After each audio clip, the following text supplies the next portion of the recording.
everybody, and welcome to our special CrimeCon event. We are here with Matt Murphy, former district attorney in Orange County, and the author of this brand new book called The Book of Murder, A Prosecutor's Journey Through Love and Death. It is a fantastic read, and the author himself is sitting right here. Congratulations. Thank you. Thank you. So exciting. Publication week. Yeah, it's you've gone through that. I have. It is a wild ride. I mean, This is my first time. Hopefully, they'll let me write another one.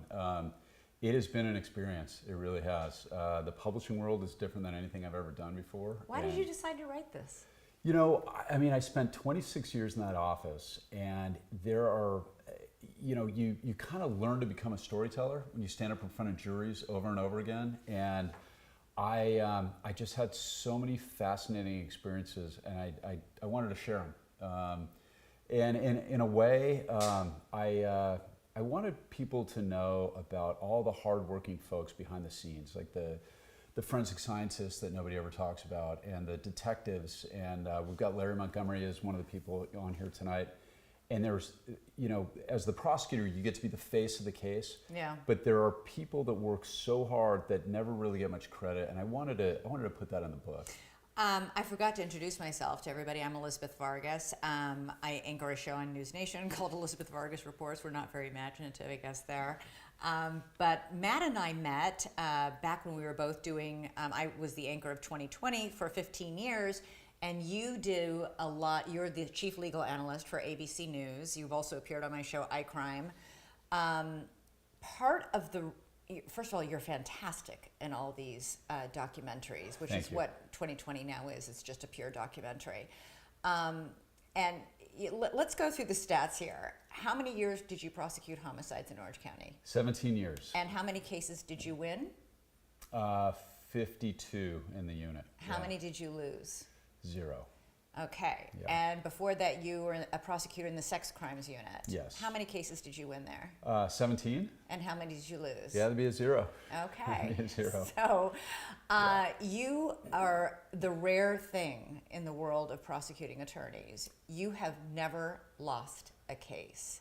You might, as a felony prosecutor, right. Prosecuting I never homicide. lost a felony. Yeah, I lost a couple of misdemeanors. You lost a misdemeanor or two, which I'm glad. You were brand new to the job. That's how you learn, is to lose first. Yeah. But to what do you attribute that extraordinary streak of wins? So, number one, Orange County uses a system called vertical prosecution. So by the time you get to sexual assault, you are assigned certain cities, so you work with the same detectives over and over again, and you develop a real relationship of trust, and they let you specialize in that one area. So for 4 years, it was just basically child molestations and rape cases, and you get to know them, and you get to understand how juries respond to that, because you're doing the same kind of case over and over again. So by the time you get to homicide, you really shouldn't be losing too many, because you alone decide who's going to get charged, when there's enough evidence, what to charge, how to strategize the case out. And we have a couple of my colleagues that are joining us tonight that also you'll see pretty quickly how good they were, and I had some great people supporting me. So. But clearly you're also very good at your job, and very good at, I think it's part of also what makes you good on television. That's why I've used you on so many of my shows as our legal analyst. So part of it is also your connection with the jury, your connection with the victim's family, to whom you would give your private cell number because you were so empathic and sensitive to what they were going through, which is the worst moment of their lives. Yeah, so in Orange County, the way it works is you actually go to the crime scenes as the prosecutor. Yeah, that's a rare thing. It's a rare thing. So the call comes at 2 a.m., we have a dead body, we think it's a murder, come on down. Yep, and you roll out in the middle of the night, you meet your investigator there, and I worked with wonderful investigators that were assigned to me, one of whom is going to join us. And you go to the scene with them, and you meet the detective who you already know and probably have already done other murder cases with, and you start putting the pieces together. Why is it important for you to see that crime scene while that body is still there, as opposed to what most other jurisdictions do, which is the prosecutor looks at crime scene photos? What's the difference for you in being able to actually be there? Well, number one, for me, when you go to the crime scene, you will like perceiving it that if it's cold, it's going to come in the trial. Like there's going to be some point of evidence that you're going to be able to emphasize when you're actually explaining the case to the jury. But I think that for homicides in particular, the important thing for a prosecutor is when you're there and you see a human being whose life was cut short, in a living room, in a ditch, wherever it may be, you gain a real visceral understanding of the profound responsibility that you have. And a lot of times when you're there, you're actually present when a loved one of the victim will show up. I had one that still haunts me. It was Thanksgiving. It was a woman who was murdered in her home, and her daughter came home for Thanksgiving dinner, and I was there when the police had to tell her that her mother had been murdered. And you see this apoplectic human grief, and you understand at that point you have a moral obligation to those moms and to those families that it keeps you up at night on the best of nights, but when you're in trial in the middle of the night and you've got 3 more hours of work to do and it's 2 a.m, you'll do it when you understand how important it is. And it is a superior model. And I'm not criticizing any DA's office, but how many do that? Is Orange I County know of really one. the I know of one, and one that's Orange does County. Yeah, this? I'm sure there's others that do it in some capacity. LA has some specialized units that used to do it. I don't know if they're still doing it right now with the current DA, but they are.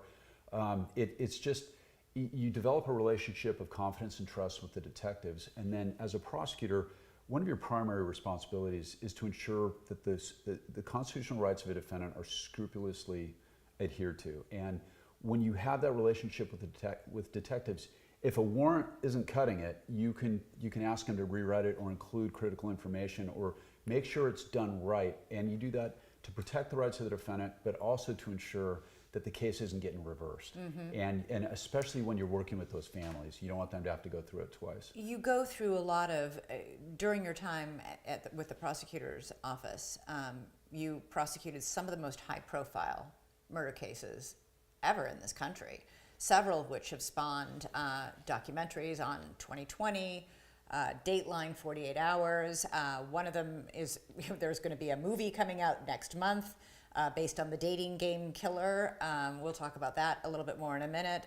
Dirty John, the series that was on Bravo and I think is now on streaming platforms, is also based on another of your cases. A real psychopath, by the way, that guy. But you start, and you talk about all these cases in this book, but you start in the very beginning with your very first homicide case. You're out surfing, and you get the call, and you're like in your wetsuit with your surfboard, and you're showing up to your very first crime scene to see your very first dead body. Right. So I got out of the water and literally I was in my wetsuit doing the quick change in the Manhattan Beach Public Library parking lot. Lovely. And I got the call, and so it was my first week in homicide. I drive down to this scene, and we all see that movie and on TV. The new guy, I mean, it even has an entry on TV Tropes website that I put in the book. The new guy always pukes, right? The new guy always looks at the body. So I think that that's a thing, and I'm driving, and I haven't been in the unit long enough to ask anybody if that really happened. Is it really true? Is that a thing? And I drive down, and I look like I'm 12 years old, and I get let in by these detectives who are these grizzled veterans that have seen it all. And our victim is on his back in the kitchen of this house, and I'm just thinking, Murphy, don't puke, don't puke, don't puke. And I open my eyes, and I look down at this poor man, and in his left hand, he's on his back on the kitchen floor, is a folding knife. And in his right back pocket, there was a wallet chain from his belt into his right back pocket. And it just struck me instantly. It's like, why would a right-handed guy be holding the knife in his left hand, or a left-handed person have his wallet in his right back pocket? And it was like, well, that makes no sense. And immediately, and it's not a real thing. There's no magical emetic, there's no urge to vomit. You instantly go into a forensic. It's a clinical thing, and you start looking at things like, okay, I can argue that to a jury, and you immediately start thinking, how is this going to sound in a closing argument? And that's one where they took me upstairs. There were bullet holes upstairs, and he had one shot in the back. He had 2 in his chest, one in his temple and one in his mouth, and I'll never forget it. Really overkill. It was overkill, but what was fascinating about it is there were 2 handguns placed next to the body. One had been fired and one had not, and the one that had been fired was a 6-shot revolver, and we accounted for no less than, I think, 8 bullet holes. And legally, what that means is the killer Stopped to reload. And the difference between a first-degree murder and a second-degree murder, that's huge. You reload a gun and keep shooting somebody, that's first-degree murder. That's first-degree murder. You have all the time in the world to contemplate the consequences. So those tiny little details at a crime scene, as a prosecutor, your brain is applying the legal principles that the jury is gonna have to make their decision based on. Did you immediately love Homicide? I'll tell you what. At that moment, that was your heart breaks for the poor victim immediately. But as soon as I looked and saw that, it was at the same time horrifying and simultaneously probably the most fascinating thing I had ever seen, because it was our responsibility to figure out who did it, to put the puzzle pieces together, and to try to seek justice for his family. Yeah. You talk a lot in this book about not just all your cases, about the fact that you worked on several cold cases, and you also were able to successfully prosecute several no-body cases of homicides in which you don't have a victim physically to examine or a crime scene from which to collect evidence. We're going to get to all of that, but you also talk a lot in the book about your colleagues in the prosecutor's office. Right. And one of them is joining us right now, Heather Brown. Heather is a former sexual assault and homicide prosecutor at Orange County DA's office. So you worked in both of the same units you did. Heather, welcome. Can you hear us? I can hear you. Yes. Thanks for having me on. Hi, Murphy. Hey, Murphy. Murphy. So you two worked together on the Nyeri case, which is it's an astonishing case. It's an international case. It's a pretty graphic case. First of all, tell me about Matt and why you think he was undefeated as a prosecutor in your office. And feel free to also tell us some funny stories about Matt, because it's supposed to be a bit of a roast as well. Well, I've always told Murphy that, to me, I think it's his voice is like a siren. When he speaks, like, everybody wants to listen to what he has to say, including me, which is rare, right? You know, you're like, blah, blah, blah. But when Murphy talks, I listen. And I think he has this effect with the jurors. I think he's incredibly brilliant. His ability to cross-examine expert witness is unparalleled. It's something that's truly a sight to see, because he doesn't just do it well, but he does it and makes it seem so effortless. Like, it's very natural. I think he is very composed. He always has a cool, calm composure about him. And he's got, you know, let's be honest, that old schoolboy charm that the jurors love. And he knows how to pick a jury and tell a good story. How important is that with jurors, that the charm factor, that ability to relate, a jury to feel like, oh, you're talking to me. You're just like me. I think it's incredibly important. I mean, that's really how you win cases. You could have the best case in the world and the best evidence, but if you pick the wrong jury, it's all for nothing. People have to, you know, if it gets to be a hung jury, you have to go through it all over again. Or, you know, God forbid they walk the, criminal out the door. But really, jury selection's key, connecting with your jurors. And I think, if you're authentic, which Murphy is, when he's in front of the jury, he's very, true to himself, composed, authentic, and jurors pick up on that. And he's smart, not to toot your horn or anything, Murphy, but he's incredibly brilliant. This is the nicest she's ever been to me, by the way. Really? It is. When we were in Homicide together, the truth is, I'm incapable of keeping my wallet, my keys, and my sunglasses in the same place. And I lost my wallet during that trial, and it turns out I put it in the freezer. And what? Yeah. And I squared it off. It wasn't even like I dropped it in there. I squared it off next to the frozen peas. It was like just sitting in there. I bought something online in my house, and when I finally found it, so Heather had to buy our lunch for like 3 days in a row, and she's like, Murphy, you are the biggest idiot in the world when you're in trial. So yeah. It's nice to hear you say nice things. You've They talked, paid me. They I've paid heard me you just- talk though before about expert witnesses. I can't. If I had $1 for every time I heard you say on one of my shows, I'd love to cross-examine that guy. What is it about expert witnesses? Because these guys, first of all, they're all hired guns. They're hired guns, and basically you're crossing swords against somebody who has taken a whole bunch of money to come into court and testify, and To say a certain thing.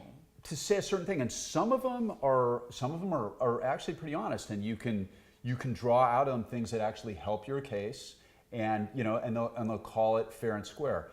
But a lot of them don't, and a lot of them, when you step up as the prosecutor, they're nice as can be when the defense has them up there, right? And then you stand up as the prosecutor, and their whole demeanor changes, and they're ready to spar. And I always like to. There's an adage in law school: never take on an expert in their field, because the idea is a lawyer will never get as good as a doctor in a certain discipline or whatever. And I like to learn whatever the subject matter was from all of their articles. And you never know what you're looking for till you find it, but you will almost always find something in something they've written before or testified to before. What was that story you once told me about when you caught some expert at the very last minute, you turned and said at the very end, "Oh, wait a minute." Do you remember what it Oh yeah, no, I had a couple of those. I was Yeah. really lucky, but there was one. There was one where it was my Jason Balcom case, which is going to be in the next book. But I stopped and I had like an hour left on my cross, and it was like I was going down a thing called the hair psychopathy checklist, because the guy was a genuine psychopath, and I was using his article to do it. And he said there was a line in there that said, "There are those among us who simply have no conscience." And I asked him, would you agree there's those among us who simply have no conscience? And he wouldn't admit it, and he didn't know that the quote was coming from his own article. And so we went round and round and round, and then I came back, and it's like, and he kept disagreeing, and you keep coming back, and you keep getting him to commit, and then it's like, okay, you know who wrote that one, doctor? That was you, right? And then they started getting a little more malleable at that point. And then I turned, I'm like, are you ready to admit that this guy's a psychopath yet? And he's like, I will admit that he is at least mildly psychopathic. And you could just see the defense team was just like, the air got let out of it. And then all of a sudden he was my witness. And I had all this, what I thought, brilliant cross-examination. And that's the hardest thing. I couldn't believe you said it. And it's like, okay, I'm done. Thank you. Thank you. That's it, Your Honor. Yeah, the court reporter read that back? Guys, both of you, how much of what you do is, I don't be offended, but showmanship. In other words, you do all your homework, but then do you orchestrate and set up your questions so that you can create those moments in front of the jury where you trap somebody? Well, in cross-examination, you certainly do. You definitely try to set up experts, right? And look, if they're telling the truth, they have nothing to worry about. But and you never know when they're going to step in it, and that is it really is an art form. But our colleagues, we had people that would live and die by it. They would read old books from 100 years ago on the art of cross-examination, and you would, like the people, we had some really brilliant people that we were working with, and it's all about that. It's like the ability to be able to draw out the truth, and even if they're not going to say it, make the point so the jury understands the truth. And as a prosecutor, that's what it's all about. It's about getting the truth out, Okay, set up the Nyeri case and don't give too much away because it's a complicated case, but give us the bare bones. And then I just want both of you guys to weigh in on what it was like to work on a case like this, because it's extraordinary. Yeah, this was a man who was kidnapped and sexually mutilated in the desert. He was a marijuana dispensary owner, and the idea for the bad guys was they basically tortured this poor guy, and they're trying to get the cash from the business. And he was sexually mutilated, and we thought he was going to die. They took him out. They drove him out to the Mojave Desert in a van with was it his girlfriend or somebody else's girlfriend? His roommate's girlfriend. His roommate's girlfriend, who happened to be there, unfortunately, the night he was kidnapped. Tortured him the entire way out. They take him out to the middle of the desert in the middle of the night. They're all bound. They're all blindfolded, and they cut off his penis. Yeah. So. And then drive away with it. With it, they took it with them in a final act of cruelty. And so don't forget that they poured bleach all over his entire body after they did that. Right. Which would have the effect of like burning like acid, right, at all those open wounds. The most significant of which being between his legs. That's right. And then also, in addition to burning, it's the one substance that will destroy DNA. So there was a real sophistication to that crime. Bleach? Clorox bleach, believe it or not, is what the crime labs across the country use to clean their workstations to make sure there's no Okay, cross all of our contamination. listeners, do not take this as permission to commit a crime and then get rid of your own DNA. Right, but that's how Did not know you that. would do it. Okay. But so that was important, and then fortunately the victim survived. So we thought he was going to die. I came in on it. The girlfriend manages to run through the desert and finds, it sees a light, runs to a light, and what happens? Yeah, that was really something. Why don't you tell that story, Heather? So yeah, the victim, they left her in the desert and she was zip tied behind her back and her feet, and they literally, they threw a rusty old knife kind of near him and told her, count to 100, and if you can find the knife, you live. If not, you can, stay here in the desert and die. And she was able, when the sun started coming up, to see this glimmer, shiny thing in the desert floor. And she scooted over to it and was able to get the knife and undo her zip ties on her feet, but she was unable to do the ones on her wrists. And she tried to get the victim undone, but she was kind of cutting his wrists. So she decided barefoot to walk over a mile on the desert floor, and was like walking down the highway when a patrol officer who was just about to get off duty saw her walking. But mind you, she was zip tied. She had her hands behind her back, zip tied, and had the knife in her hand. So and she was able to show the deputies where he was in the desert so that they could save his life. So why did the two of you prosecute this case if the victim did not die, and Nyeri was not charged with attempted homicide? So why is it a homicide unit case? So Heather was the assistant head of court of what's called the felony panel unit. So that's where that case would logically go. Okay. And it was supervised by Dennis Conway, who's also going to join us tonight. So Heather's actually, she's one of the best humans I've ever known. She's one of my closest and dearest friends. And the case was so crazy, so it got assigned to Heather, and her caseload was out of control. My caseload was out of control, and basically, our mastermind fled to Iran. So we caught one guy, this guy Kyle Hanley, that Heather and I prosecuted as well. But Nyeri himself fled to Iran? Fled to Iran. Why Iran? He was born in Iran. He had Iranian citizenship, and he fled back there, and they won't extradite to the United States. So we had to come up.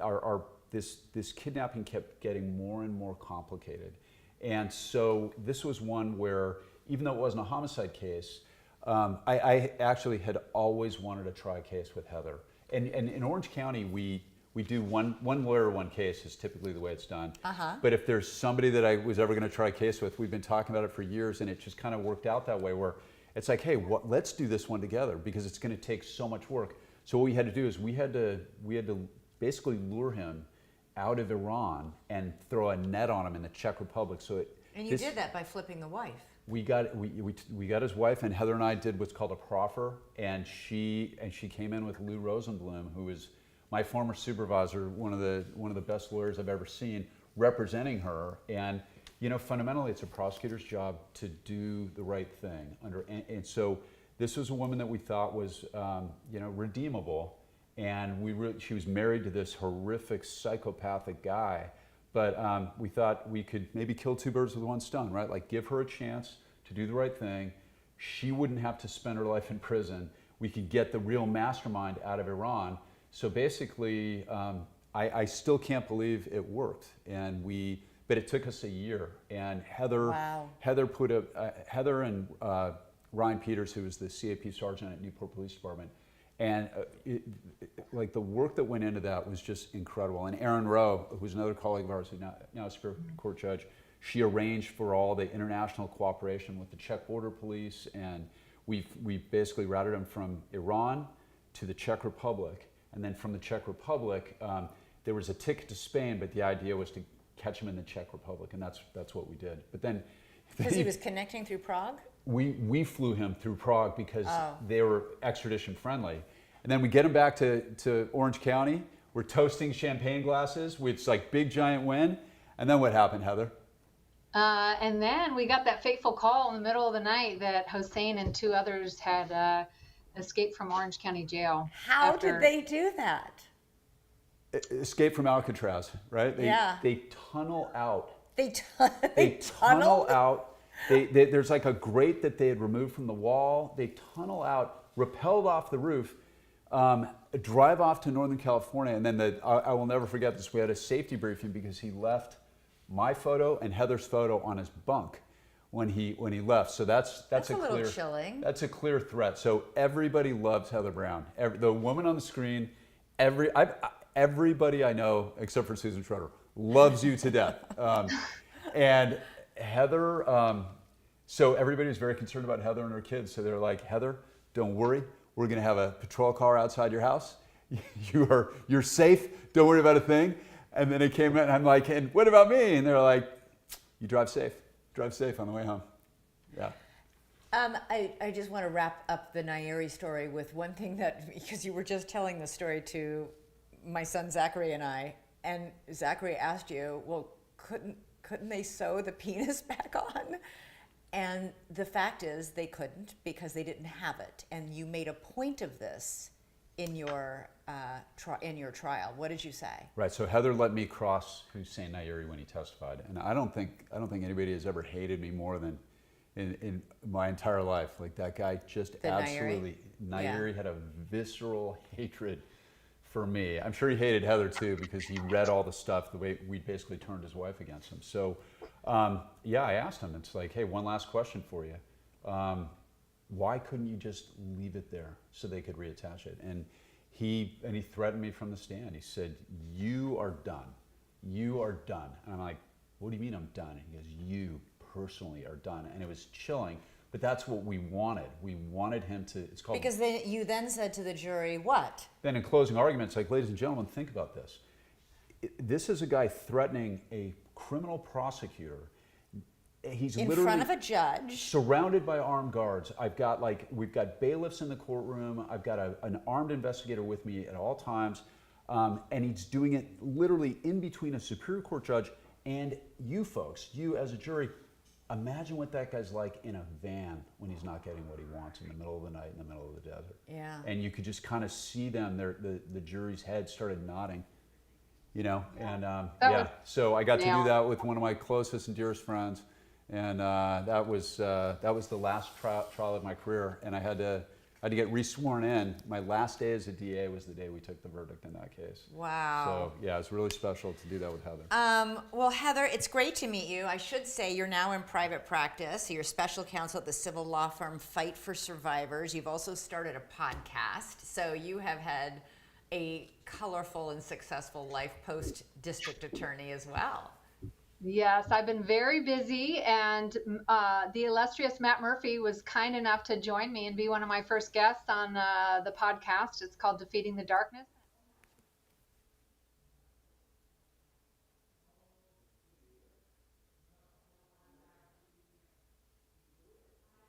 I was in the homicide unit, and that's my real passion is victims of sexual assault. So I've been working with this civil firm to try to put an end to the churches and organizations and schools that cover up child sexual abuse.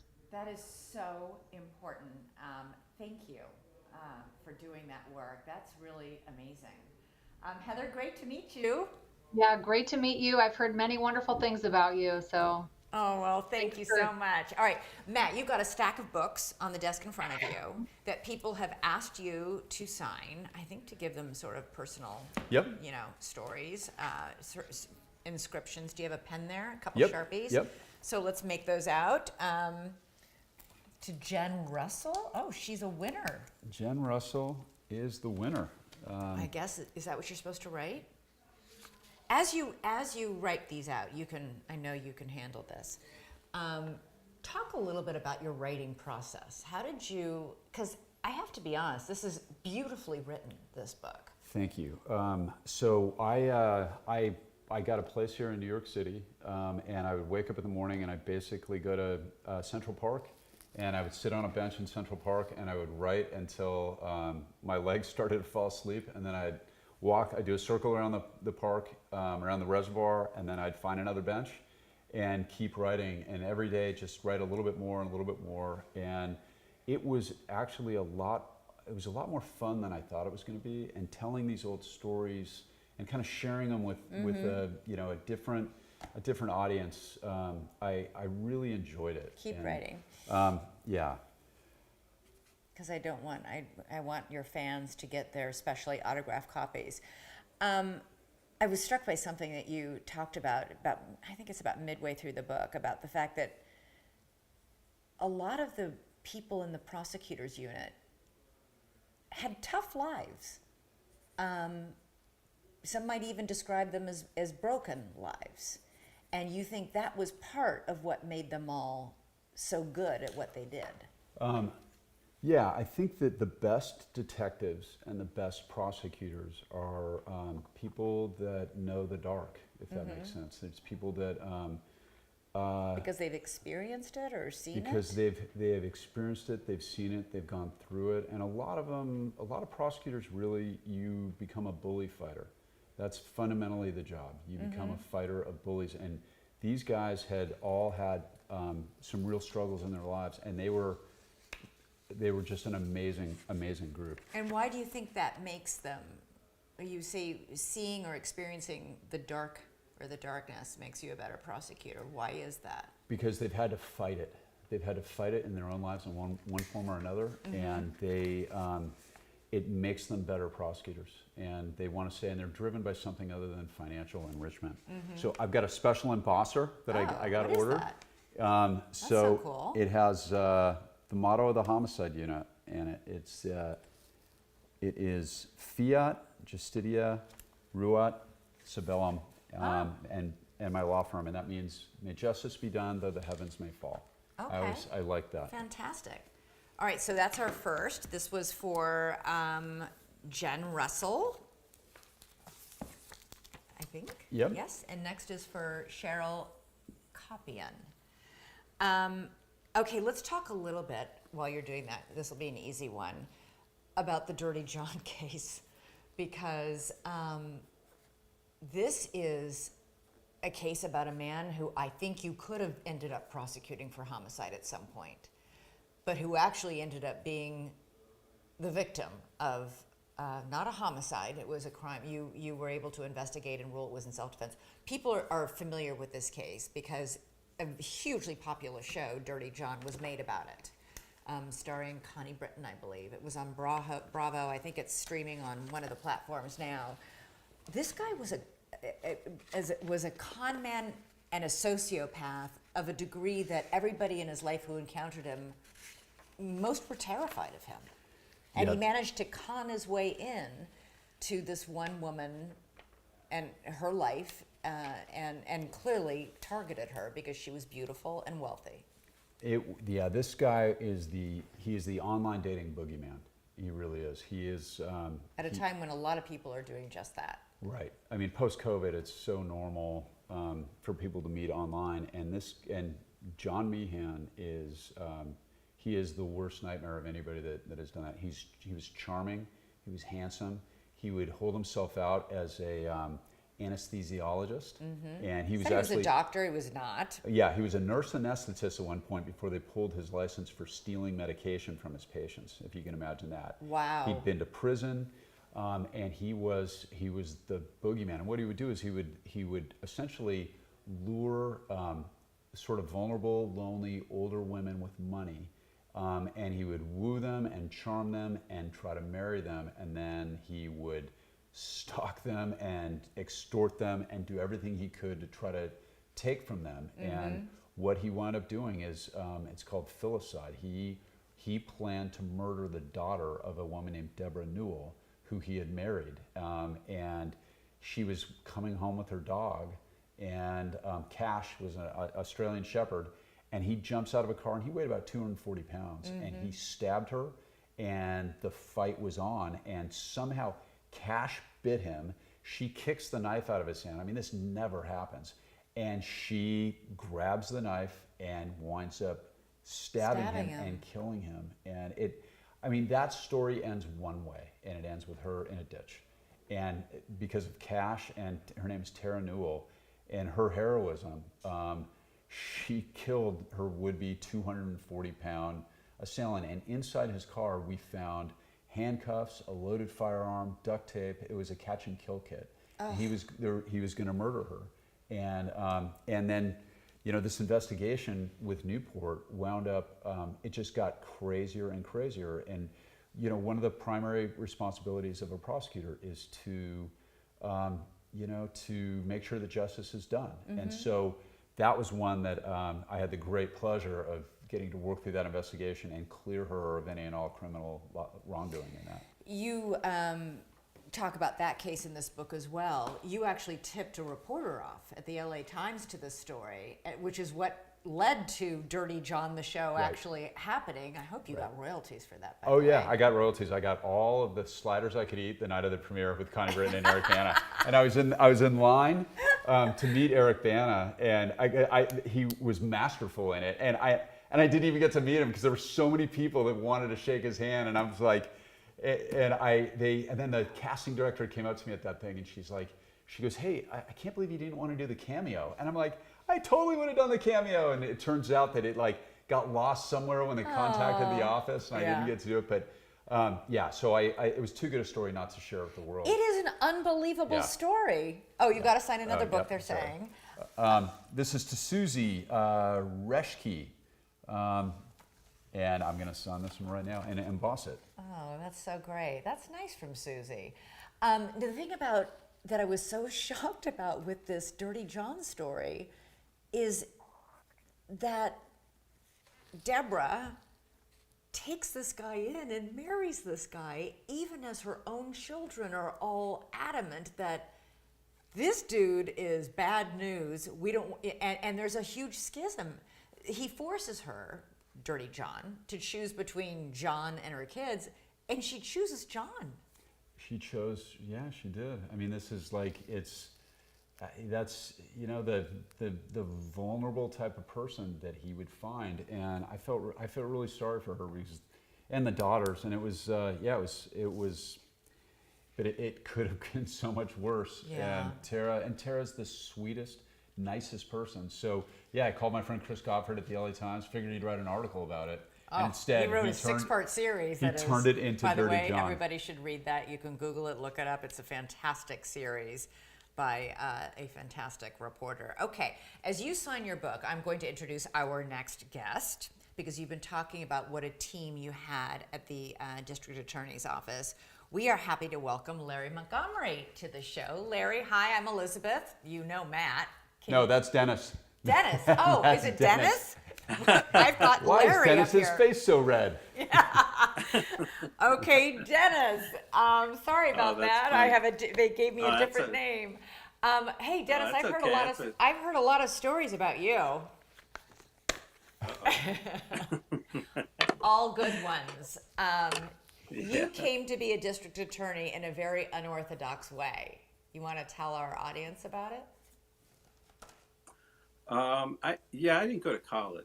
I was out on my own when I was 17, and worked a lot of jobs. Yeah. Always worked at least 2 jobs, and then in my late 20s, I took the advice of a drywaller that was kind of like a big brother to me when I was young, Diego Garcia. He would tell me, say, inside job, no heavy lifting. And I was bartending and then working during the day, and I decided to go to law school. And but I needed an undergrad, and I didn't have one, so I found an unaccredited law school. I went part-time for 4.5 years, and then got the only job that I wanted. I walked into a courtroom once. I said, "Oh, you can go watch trials?" But yeah, so I walked in, and all the jobs I had, I said, "I want to do that." And Wow. so that's the only law job I applied for, and I got it. And wow, it was great. For 30 years, I got to do something that was just really fun, and it fit my skill set, and it was awesome. Well, Matt says So, you're right. one of the most amazing prosecutors he's ever watched. You told me the story about him walking out of the courtroom in the middle of, what was it, a closing? Can I share this? Okay, so one of the first times I ever saw Dennis was out in Westcourt, and I was too. And I'm in to see the judge on something, and the defense lawyer has just finished their closing argument. So the way it works is the prosecution then gets to go and do a rebuttal argument. And Dennis walks up to the podium, and he didn't have any notes, and he walks up to do his rebuttal argument, and he stands up there, and he's trying to start to say something, and he goes, "Excuse me." And he walks out, stomps out of the courtroom, all the way down the aisle. You see how the courtroom doors open and close, stomps back in, goes back up to the podium, and goes, "I'm sorry, ladies and gentlemen, I just needed to go and make sure this was the same courtroom that we actually heard all the evidence in." And the judge, it wasn't a planned thing, it was just vintage Dennis. And it was absolutely brilliant. And nobody has the guts to do stuff like that. And the jury loved it. The judge was like, "Okay, I guess my trial is going on now that you're back." And how long was that jury out, Dennis? Probably 20 minutes before they convicted that guy? Yeah, I don't like to engage in theatrics, but I sat and listened to a closing argument, and I was just like, well, none of that evidence came in this courtroom. So Are you talking about a different case?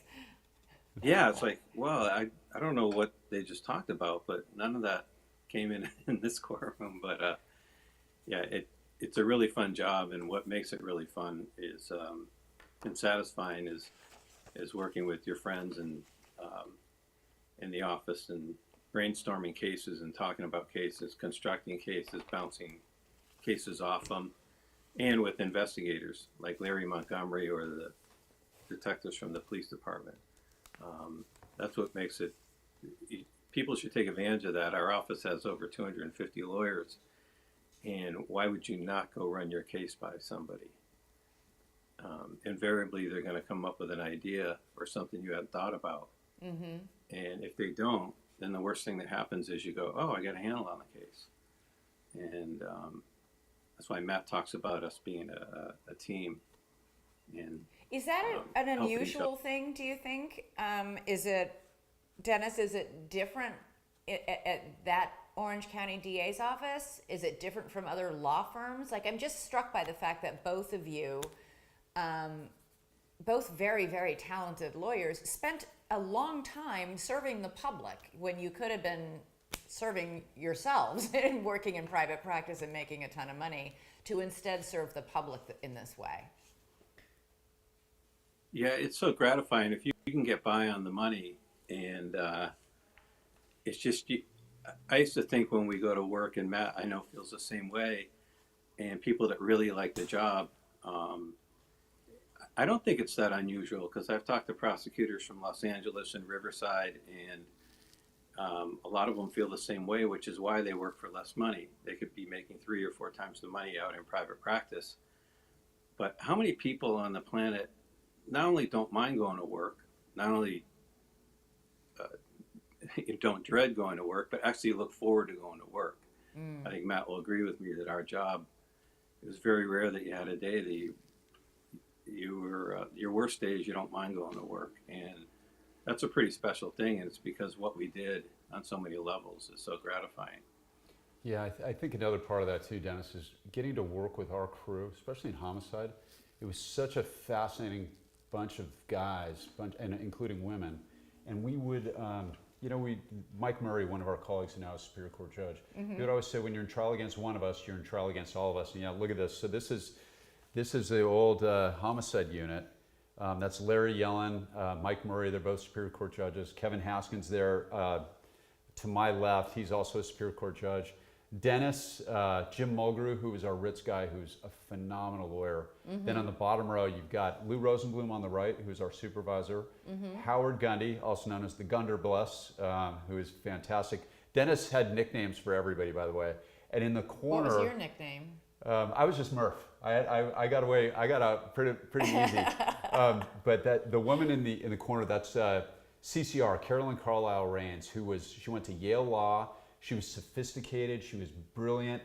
And when we rotated in, I think Dennis's office was right next to hers. It's like hearing Dennis and Howard yelling at each other. They were like best friends. Pretty much. You guys were pretty much married to each other in the office. Actually, you and Howard. They came up through gangs together.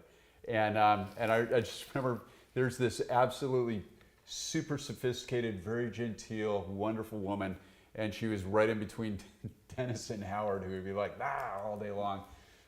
She was great though, but we had an awesome crew. But see, Carolyn, like you were talking earlier with Heather about, what makes Matt, such an outstanding trial lawyer.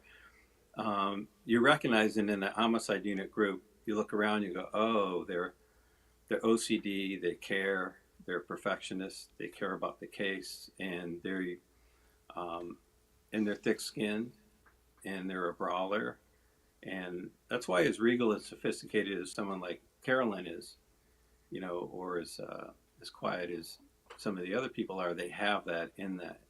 Because you're asking, well, what makes Matt or Heather so good? Yeah. You got a work ethic, right?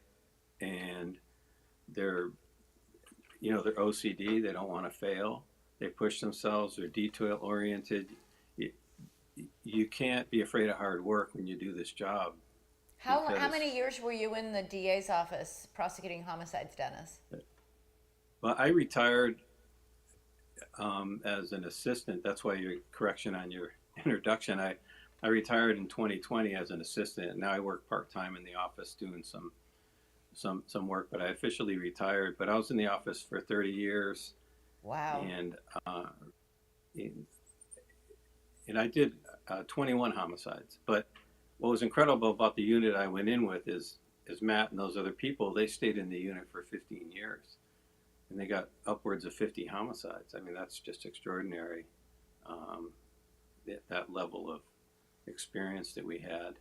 But everyone was good and knew that, yeah, I'm good, but my colleagues are too. We all had respect for one another because we were all accomplished and we were very good in our own right. And we'd share and help one another and bounce things off of one another. And that's why we were so close too. So Dennis is on a road trip with his wife. So I promised we weren't going to keep him too long tonight. So thanks for coming on. Thank you, Dennis, for joining us. Yeah. And I hope it's. I did want to say one thing. Yeah. Well, I know a lot of things about Matt, right? Really? Yeah, but I just wanted to say. But one funny thing is we'd help each other out, and Matt would drive from LA every day. And if you're in trial, you're always just perseverating and thinking about the case. And so I'd get the call in the morning, and every conversation with Matt started with a 4-letter word. What's the 4-letter word, Matt? I'm not going to say. Dude. What? Dude. Oh, He's a surfer. Dude. Oh, no. Right, Matt? Dude. Yeah. Yeah. Yeah, You'll but never we had live tons that of respect down. for one another. He's one of my best friends. I'm glad to come on and talk to you, Matt. And Thanks, it's good dude. to see you. Yeah. Thanks, Thank you Dennis. so much, Dennis. Really appreciate it. Yeah. All right, Thanks take for care. having me. Take care. Bye. All right, now I just signed a book for Carrie McKenzie, and I embossed that, and also Virginia Buckley, also with a special embosser. Okay, so are these our signed copies over Yeah. here? Yes. All right, I think we might have, do we have, I think we've got a stack over here too. I'm not sure, but let's go on. At any rate, we got one more of your friends here who is going to talk about, this is your evidence whisperer, Larry Montgomery. Is Larry here yet or no? Maybe he's not here yet. They're dialing him in as we speak. So this book is to... This is to Mikey Barton. Okay. And also going to emboss this one. Okay. So while we get Larry dialed up, I want to talk about the serial killers that you've prosecuted. Notably, Rodney Alcala, also known as the dating game killer. This is a guy who killed, we believe now, what? More than 130, 100? Over 100 people. Over Yeah. 100 people. All Yeah. women? No. No. He would also sexually prey on young boys, and he would brag. He bragged about that to people that he would make comments like, I bet you didn't know there was 2 boys up on that hillside, and that's one of the ways he disposed of his victims. And so we know it's true. We had this is this is the movie that Anna Kendrick has coming out. It's called Woman of the Hour. It's on Netflix. It's on Netflix. Premiering next month. Premiering next month, and I got to. And this was because this Rodney Alcala went on the dating game show. He was a contestant on this game show that aired a few decades ago. You see it there. And he was one of the contestants, was actually picked. He won it. He won. Yep. And the woman refused to go on the date with him because she was so creeped out by him. That's right. And you have been able to determine that he had actually already killed before the time he appeared on this game show. He had, when he was on the dating game, Rodney Alcala was in the middle of a spate of murders. He was convicted of murdering somebody, of kidnapping and raping an 8-year-old little girl from 1968. So in the early 70s, and he got away from that. He fled. They had to catch him. He was living on the East Coast with a fake name. They get him back to California. He received a life sentence, and he was paroled after 34 months, kidnapping and raping an 8-year-old little girl. What? Yes, 34 months. He got the help he needed, air quotes, and he went on a murder spree, and that's when he killed all of his victims. And there's 5 in New York that we know for sure. He was formally charged and pled guilty to 2, but there's 3 others that he did. Absolutely, there's 1 in Wyoming that he was charged with. He was cleared to 1 in Marin. There's 2 more in San Diego. He's suspected of at least 1 in Vermont. There's another 1 in Texas. And Rodney Alcala murdered a 12-year-old girl named Robin Samso in 1979 in Huntington Beach, and dumped her body in the hillside outside of Pasadena. And he was convicted. The case got reversed once. Convicted again. It got reversed a second time. And then he wound up on my desk. And no sooner was the ink dry on what's called the return unremitted, or which is when the appeal comes back, that we start getting DNA hits out of Los Angeles County. And the Los Angeles County DNA hits were, there were 3 women, and then there was a 4th where the evidence was all Joe Parento. The evidence had been thrown away, but we decided to pursue charges against him on that one as well. And these were, she was a computer programmer. There was a pediatric cancer nurse named Georgia Wickstead who was murdered in Malibu. My God. And it's the most sadistic, brutal murders. And his MO was he would strangle these women in the middle of their sexual abuse and then resuscitate them, let them come back, and so that he could see their fear again and live it all over again. And it was absolutely horrific. The guy was monstrous. And we wound up convicting him on all 5, which to those families was tremendously important. Well, and vitally important because he'd already had his original 2 convictions overturned. It was your prosecution of him that really put him away. Right, and he went pro per in that. So he represented himself. Yeah, and which is fascinating about serial killers because they keep trophies. That's one of the things that they all seem to want to do. Right. They all think that they're smarter than everybody, and they all want to represent themselves. So yeah, we dealt with him face to face for about 6 months. What was that like? You know what? I was fascinated. I really was, because getting into his mind, and in a weird way, it was kind of a battle of, kind of a battle of wits. And the guy had a genius level IQ. He was like a So he was in fact smart. Oh no, he was a certified genius, and he grew up in a home where people loved him. He was never abused by anybody. His brother went to West Point and was a war hero in Vietnam. He had very successful siblings, but that's what he was into. So he was charming, and you can, on that photo, he was handsome for the day, and he was just an incredibly smart, manipulative psychopath. So that's something you talk about and write about in the book, about, everybody has this thing that, serial killers are psychopaths and weirdos and nutcases, and that actually, or severely abused. And you say that's not true, which begs the question, are you born a serial killer? It's a fascinating question. Are you born, or are you created? Nature versus nurture. Yeah, and it may be just a bad combination of both, but I've always thought these guys are born with half a soul. I think they are too, because so many as children were killing animals. And if there's one trait that you see consistently through a lot of serial killer cases, instead of the abuse that we all expect to see, they're spoiled. They're spoiled as kids, and I think there's part of their psyche. They're enabled. They feel entitled. They want to do it. Therefore, they're able to do it. You throw in some when they get old enough, the sexual drives, and they get off on it. I talk about this in the book. There was a psychiatrist in the 1880s that he called them sadistic lust murders. So different name. But here's a man who's caught more of them than anybody. That's Larry right. Montgomery. We've been hearing about the team. Now we are going to bring in the evidence whisperer, aka Larry Montgomery. Larry, thank you so much for joining us. What was it like to work with Matt Murphy?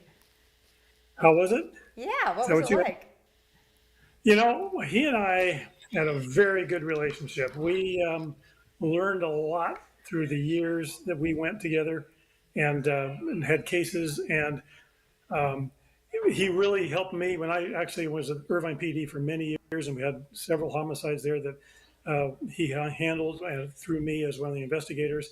Then when I retired after 29 years, I came to the DA's office and I started working there with Matt. So that was fantastic.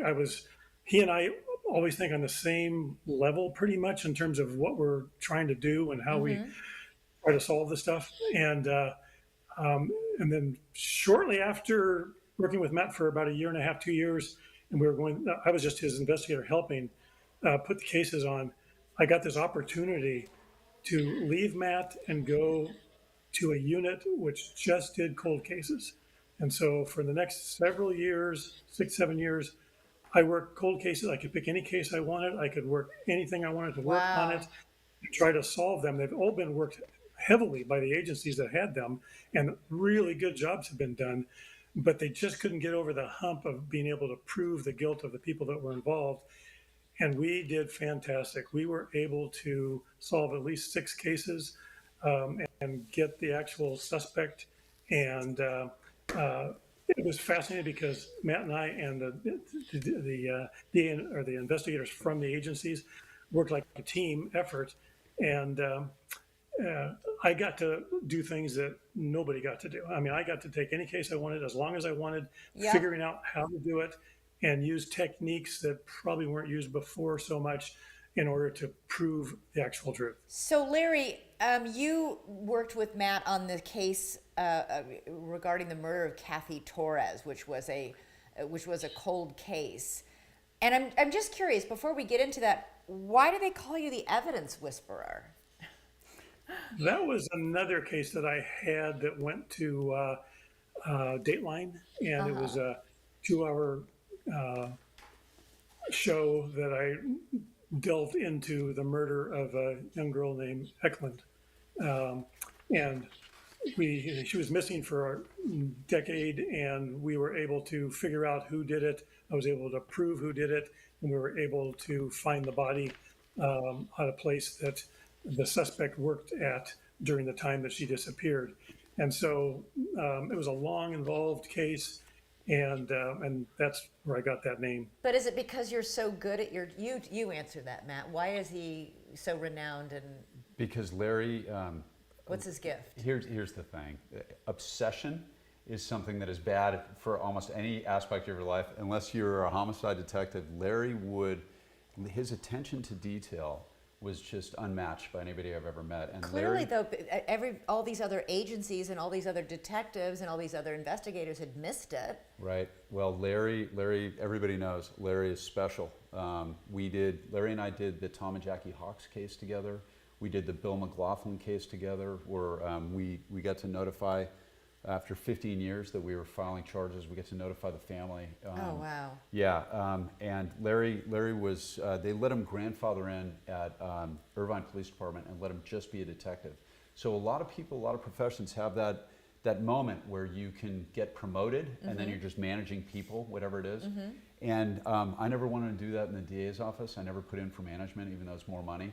Larry never wanted to do that as a police officer. He just wanted to catch bad guys. So he was a detective for all these years at Irvine and just mastered that art before he came over and we worked together in the DA's office. Well, cold cases are incredible because, clearly there have been issues. Clearly somebody couldn't find the evidence or the witnesses they needed, or in many cases, the body. These are cases that have been put on a shelf and because somebody's basically thrown up their hands and said, I can't figure this out. I can't solve this, and I certainly can't prove this. And on these cold cases, the two of you go in, and there's some family someplace who has never gotten peace and never gotten remotely, I hate to use the cliched word closure, but at least knowing what happened to my loved one. And the two of you together on these cold cases helped do that. Talk about the case of Kathy Torres and what you were able to go back and find and finally give to the family in that way. Yeah, so Larry and Darren Wyatt at Placentia, who's another excellent detective, he was at the agency, and Larry worked that case with Darren, and Darren was obsessed with it, and he just wanted to bring justice to this family, and it had gone on for 15 years. Tell me, what are the bare bones of the case? This was a young woman who was dating. She had a high school sweetheart, and she dated him off and on, and she was a college student, honor student, still living at home, just starting out in her life. She was beautiful. She had a family who loved her, and she was dating kind of a hothead of a guy named Sam Lopez. And she disappeared for a week, and they found her. This was in 1994. They found her in the trunk of her car, and she'd been stabbed multiple times. Her throat had been cut. Her wrists had been slashed, and they were unable to file charges at the time. And then it went 1 year, turned into 2, and then they submitted it again for filing of charges against Sam, and they wouldn't do it. And then Larry and Darren, like dogs with a bone, just started picking that case apart. And one of the things that they noticed forensically was there was blood spurting on the trunk lid on the inside of the car. So she was still alive. Exactly. So she was still alive when she went into the trunk because her heart was still beating. So that fact meant that anybody that helped load her into the trunk was also a principal, also a murderer. And Sam's alibi was his cousin Javier. And when Larry and Darren got in there was a mixture of Javier's DNA and Kathy's blood, which was known back in the day, but it was refused because of what's known as substrate, because theoretically, you could have a mixture that weren't deposited at the same time of DNA. And then, so we submitted it, we filed, and then it was Lou Rosenblum wound up being the defense lawyer on it, so the best trial lawyer I've ever seen. So Larry and I and Darren went to the crime lab and we're like, we're up against it in this, and we submitted Kathy's genes again for modern DNA testing, and we got Javier's DNA, the cousin, on the back of her knee, which means he helped load her in. And so then we wound up flipping Javier, who finally, story number 25 from this guy, said, okay, Sam did it, but then he even lied about that. So we decided that rather than serve this lamb up to Lou Rosenblum on cross-examination, what we do instead is we would just do it, what Larry was a master at, and he teaches police officers all around the country this, is the idea of looking at a suspect and thinking, what would an innocent person do from a common sense perspective versus what would a guilty person do? And during the interview of Sam, initially back in 1994, this is a guy who had dated this woman off and on for years. His brother was married to her sister. They grew up across the street. And the role he played in this interview was a guy, just an innocent man walking down the street. And he's like, oh yeah, he was totally cooperative and he was nice.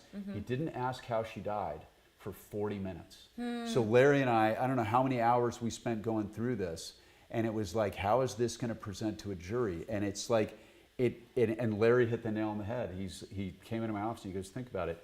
He would be out of his mind. He would be demanding to know who did it, what they're doing, how come they haven't caught the guy yet, because he was a hothead and he loved her. I would think, Larry, it's the first question I'd ask. What happened? What happened to her?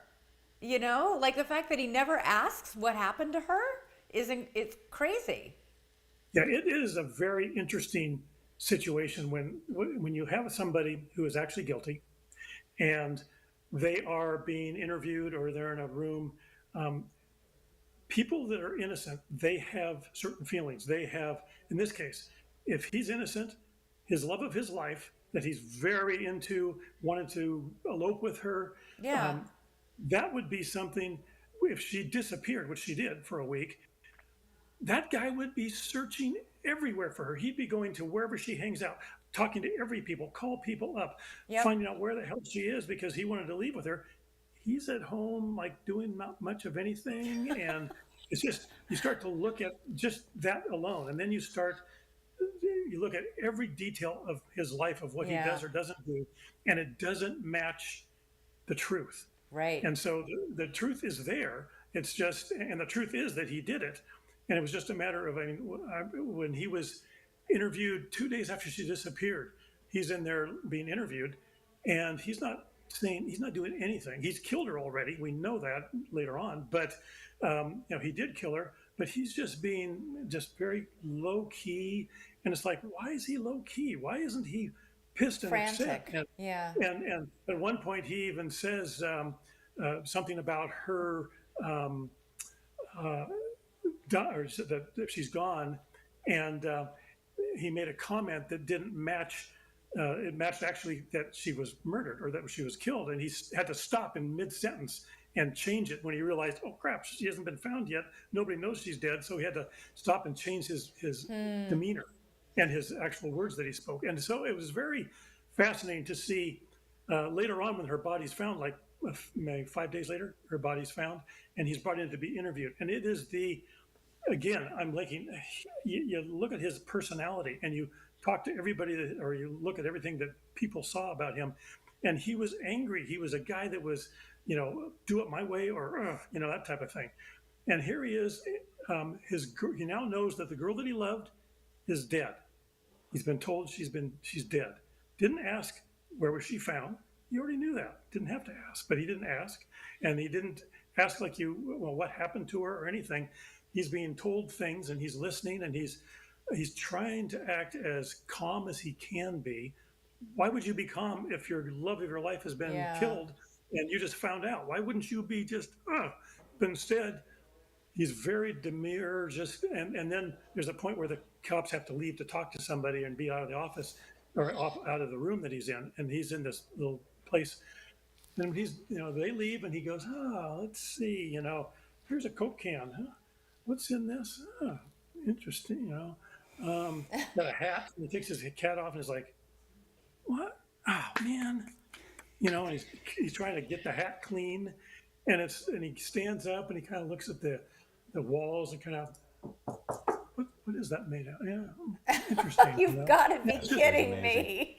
It's so you look at that and you're going, I know a lot about him because I talked to people that he knew and what the way he was like and how he would demand things from people and her, and he was in charge of her basically, and yet here's nothing, no big deal, and so he chose to do that to try to seem less angry, but it backfired. I mean, you just that on top, and Matt in the trial just laid it out so nicely to the jury, and Lou was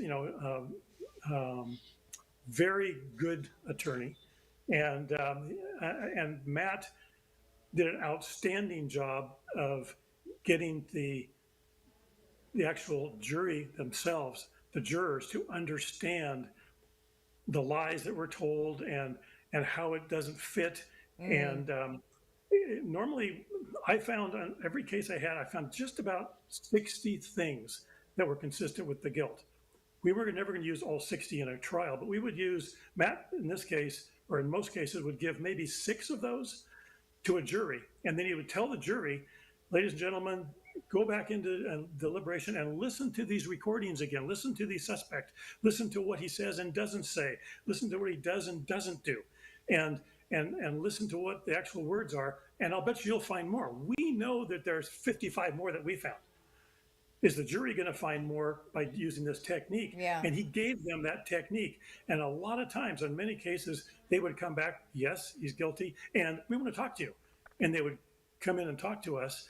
And they say, we did what you said. We went and listened to all the recordings.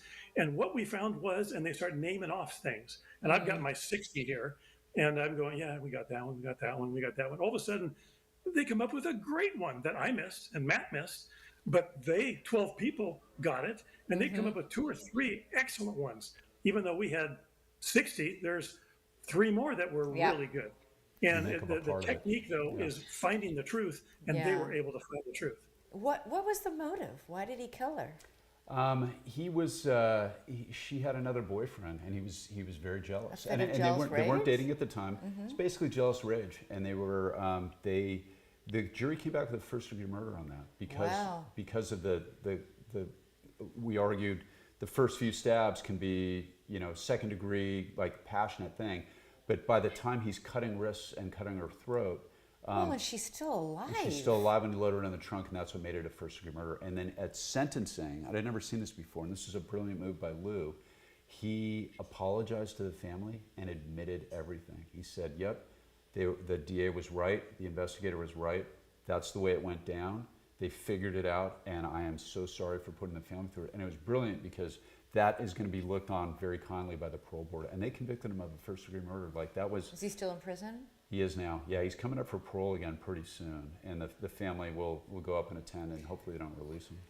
Hey, Larry, very quickly before we let you go, what kind of a game changer is it in these cold cases to have now just not only the new DNA, technology, but the genealogy, bases? Everybody and their grandma going onto 23andMe and putting their DNA in. That must really. I mean, I don't know why every cold case unit cold case in every unit isn't being solved with what we can now do that we couldn't do 1 or 2 decades ago. Well, that's true today.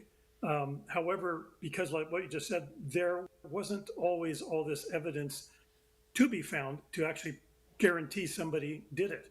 Right. All my cases didn't have DNA available, and we tried some DNA things on the Torres case, but the interesting part is we got all the jurors and all the cases we had found people guilty with no problem because of the evidence we did produce. And it wasn't DNA, and it wasn't video of seeing the crime being done. It was actually old-fashioned information, but it was extremely valuable. And the way Yeah. Matt presents it to the jury gets to be their own detectives when they go back and listen to those interviews again, and they will find all kinds of stuff like I found. We basically taught them to do what I learned how to do and how valuable it was, and they were positive of the guilt because they were able to find more than we even presented to them, and it was a fascinating situation. Larry Montgomery, what a pleasure talking to you. Thanks so much for joining us and talking about your time with Matt Murphy as a team. You guys really did a lot of amazing work. I really appreciate it. Thanks. You're Good to welcome. see you, Larry. We had a really good time doing that. Yeah. All right, you're signing some more books. Let's announce who our winners are, who got their personal autographs from you. Yep. So we've got Mikey Barton, Mary Ann Van Odsel. Let's see. We have Marianne Van Osdal, fantastic. Joan Kane for Okay. Jack the Cat, my biggest fan. Carol That's got to be Piggott. interesting.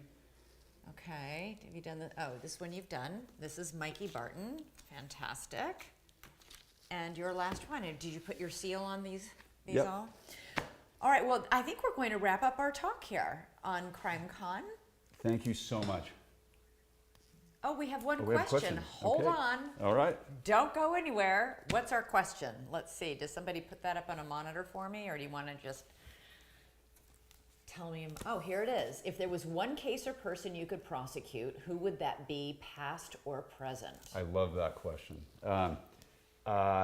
One that really bugged me is Jeffrey Epstein. I would have loved to have prosecuted Jeffrey Epstein. I would Why? have loved to have gone after him because he was so entitled and he was so arrogant, and what he got away with in Florida was it still frustrates me. And that was one where you see an amazing kind of synergy of journalism and prosecutorial power, and his influence got him to get a ridiculous deal in South Florida.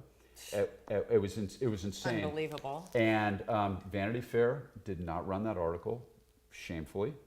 They were the first to learn about it. There was a reporter at Vanity Fair who didn't do it, and then actually a great journalist in the Miami Herald did a series of articles that created justice in that. And the Southern District of New York, the U.S. Attorney's Office, said this is ridiculous, and they went after him. And that was, but there were so many victims that could have been avoided, I think, if somebody had taken a run at him. And he was just so smug, and I just would have loved to have gone toe to toe with his lawyers against all his money. I really would have loved to have done Jeffrey Epstein. I wouldn't mind prosecuting OJ either, to be honest with you, but You might have done a better job. Yeah. Than. Yeah. Oh, I shouldn't say any more about that. Although you can. Yeah. Hey, you know, Christopher Darden. I tried a murder case against him, and we got along great. He's a very nice man. But yeah, I was a 1-year deputy DA, and I was yelling at the TV watching that closing, going, "This is it. This is the best you got." But There were also missed opportunities on cross-examination. Yeah. Oh, 100%. Direct examinations. Yeah. No, that we could case go drives on me and on crazy. and on. Yeah. Okay. Great question. Thank you, whoever called that in. We also have a surprise video for you. So let's roll that so Matt can take a look. Hey, Matt. Congratulations on... Hey, Matt.